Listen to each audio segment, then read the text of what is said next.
गोबाव बोसोर बेवहाय हाग्रायाव गोबां खस्थ'नि गेजेरजों न'खर खांबोनायनि गेजेरजों दिनैसिमाव जोङो गोबां खस्थ' जाबोबाय। ओमफ्राय दा जोङो दिनैहाय जोंनि बिटिआर गभर्नमेन्ट इन्डियान गभर्नमेन्टआ जोंनोहाय नैबे हानि लेखाखौ होनायनि थाखाय जोङो गोबां गोसोआव रंजादों।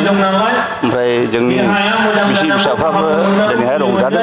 बेनिखायनो आरो बांसिन जोङो साबायखर होदों जोंनि जाय सरकारा जोंनो बे खामानिखौ मावनानै होबाय। बे सरकारखौ जोङो बांसिन मा होनो रंजादों आरो साबायखर होदों आरो जोङो हानायमानि बे सरकारखौ जों मदद खालामबाय थागोन।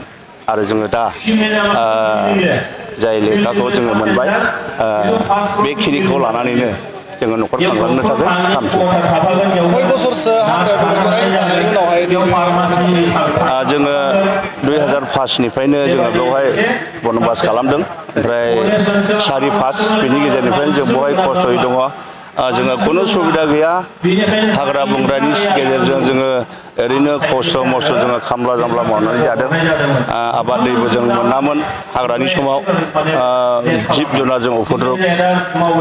बिनि गेजेरजों जोङो गोबां माखासे सरकारा 17 बोसोर मा सरकार सालायदोंमोन। नाथाय बे समावबो जोंनि बे हानि खामानिखौ जोङो मावफुंनानै होनायखौ जों मोननो हायाखै। ओमफ्राय दा नै दासिमाव बे जोंनि बिटिआर गभर्नमेन्टआ मावनानै होबाय।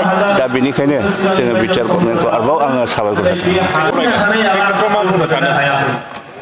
बे खेत्रआव आङो जोंनो दिनैहाय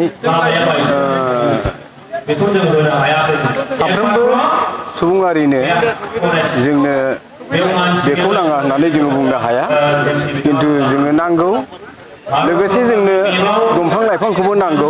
दंफां लाइफांजोंसो जोङो जिबनखौ रक्षा खालामनो हायो। खारन दंफां फांसेबो जुदि गैयाब्ला जोङो न' गंसेखौबो जोङो फसंनो हायि बायदि जायो। आरो जिबनावबो जोंनियावहाय माने गोजोननाया फैया। दा बेनिखायनो मानसिनि जिबनजों आरो दंफां लाइफांजों आङो दा बुजिनो हायो। माने जथेस्थ' रोखोमैहाय मानसिनो मोजां गोनांथि आरो अब्लाबो जोङो जों मोननो हायामोन बे लेखा मोनैनि थाखायनो। माखासे गभर्नमेन्टनि नोजोराव जि जायगायावहाय फरेस्ट भिलेजार नैबे जायगायावल' सुबिदाफोरखौ मोनो।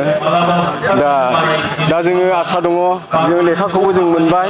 दा जथेस्थ' रोखोम जों सरकारनिफ्राय जोङो आसा थाबाय आरो मोननो हासिगोन आरो दा जोंनो बेनो प्रमान होबाय।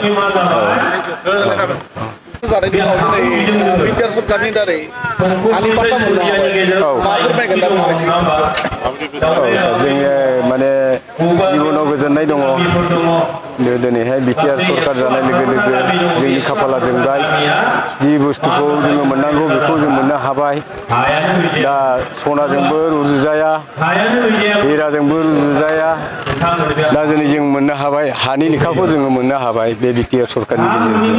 जोंनि गोसोआव बिराद रंजानाय फैबाय।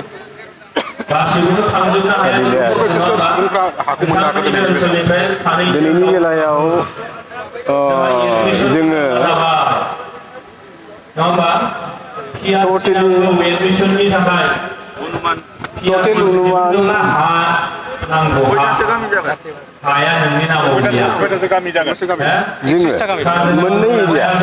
मोननै एरिया दावराय गावनाय ग्राम सभा एरिया आरो लाइमुथि ग्राम सभा एरिया। समस्या जायोमोन पाट्टा गैयिनि थाखाय सुबिदा